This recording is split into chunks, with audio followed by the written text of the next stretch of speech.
দীপার রান্নাঘরে আপনাদের স্বাগত। আজকে আমি রান্না করব হাঁসের ডিমের কারি। তাই জন্য ডিমগুলো সেদ্ধ করে আগে থেকেই নিয়ে নিয়েছি। তারপরে এখানে নিয়েছি পেঁয়াজ কুচি, ধনেপাতা কুচি, টমেটো কুচি, এখানে টমেটো পিউরি, এখানে আছে পেঁয়াজ আর রসুন বাটা, আদা লঙ্কা বাটা, এখানে একটা সেদ্ধ ডিম আমি গ্রেট করে নিয়েছি।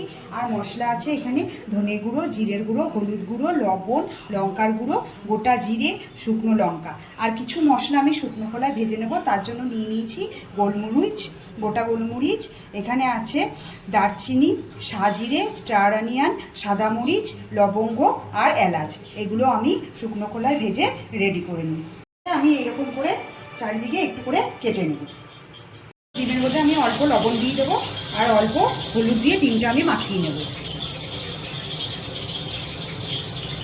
হলুদ মাখানো হয়ে গেলে একটু লঙ্কার গুঁড়ো দিয়ে দেবো, লঙ্কার গুঁড়োটাও দিয়ে একটু মাখিয়ে নেব।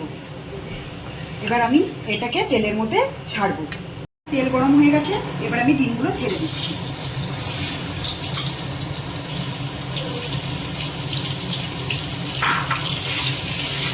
ডিমগুলো এবার ভেজে তুলে নিব।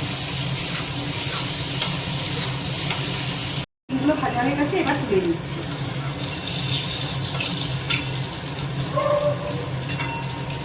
দেখুন ডিমগুলো আমার সুন্দর করে ভাজা হয়ে গেছে। লোহার কড়াই বসিয়ে দিয়েছি। এবার এর মধ্যে আমি এই মশলাগুলো দিয়ে হালকা করে ভেজে নিয়ে তুলে গুঁড়ো করে নেব। কড়াইতে জিরে আর শুকনো লঙ্কা ফোড়ন দিয়ে দিয়েছি। এর মধ্যে পেঁয়াজ দিয়ে দিয়েছি।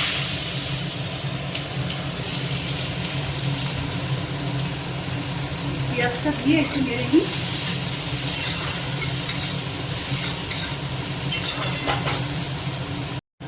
পেঁয়াজগুলো হালকা লাল করে ভাজা হয়ে গেছে। এবার আমি এর মধ্যে এখানে যে পেঁয়াজ আর রসুন পেস্টটা ছিল ওটা দিয়ে দেব।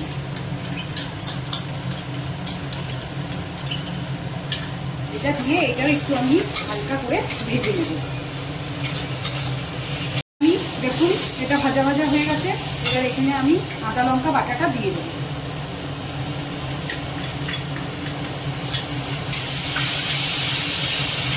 এটা নেড়ে নিয়ে আদা লঙ্কাটা ভাজা হয়ে গেছে। এবার এর মধ্যে দিয়ে দেবো হলুদ গুঁড়ো, 1 চামচ, 2 চামচ হলুদ গুঁড়ো দিয়ে দিলাম। লবণ দিয়ে দেবো 1 চামচ, আর দিয়ে দেবো এর মধ্যে টমেটো পিউরি দিয়ে এবার এটাকে আমি ভালো করে ভাজা ভাজা করব।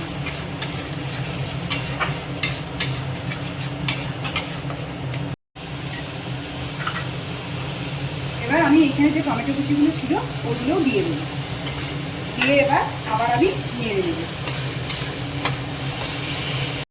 দেখুন মশলাগুলো বেশ সুন্দর আমার এখানে ভাজা ভাজা হয়ে এসছে। এবার আমি মশলার মধ্যে দিয়ে দেবো এক এক করে মশলা। জিরের গুঁড়ো 1 চামচ, ধনের গুঁড়ো 1 চামচ, লঙ্কার গুঁড়ো 2 চামচ, দেখ আর কিছু দেবো না।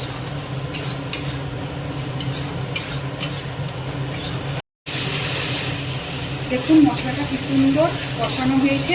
আপনারাও এরকম সুন্দর করে মশলাটা কষাবেন কিন্তু।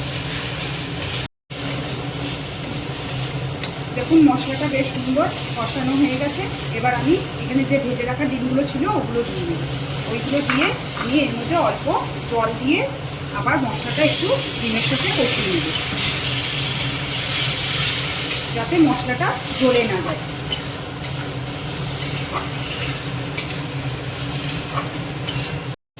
ডিমগুলো মশলার সাথে বেশ সুন্দর কষানো হয়ে গেছে। এবার যে এখানে গ্রেট করে ডিমটা রেখেছিলাম ওটা দিয়ে দেবো।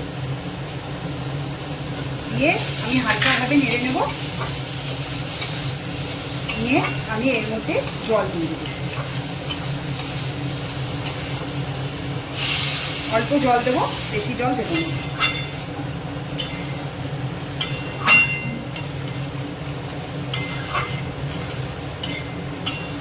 এবার এখানে যে ভেজে রাখা মশলাগুলোটা এবার এর মধ্যে দিয়ে দেবো। আমি এখানে অল্পই দেবো।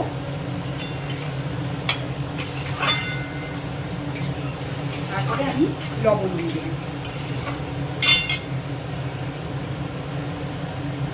যেহেতু লবণ দিয়েছি, এবার আমি আবারও অল্প লবণ দিই।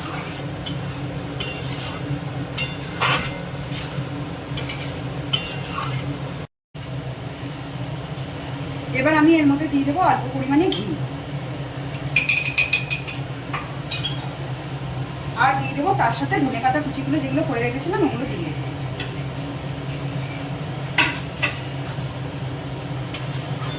রেডি হয়ে গেছে আমার ধাবা স্টাইল ডিমের কারি। তৈরি হয়ে গেছে আমার ধাবা স্টাইল ডিমের কারি। আপনাদের যদি পছন্দ হয় আপনারাও এইভাবে একবার তৈরি করে খেয়ে দেখতে পারেন। যদি আমার ভিডিওটি ভালো লাগে থাকে তাহলে আমার চ্যানেলটিকে সাবস্ক্রাইব, লাইক এবং শেয়ার করে দেবেন। ধন্যবাদ।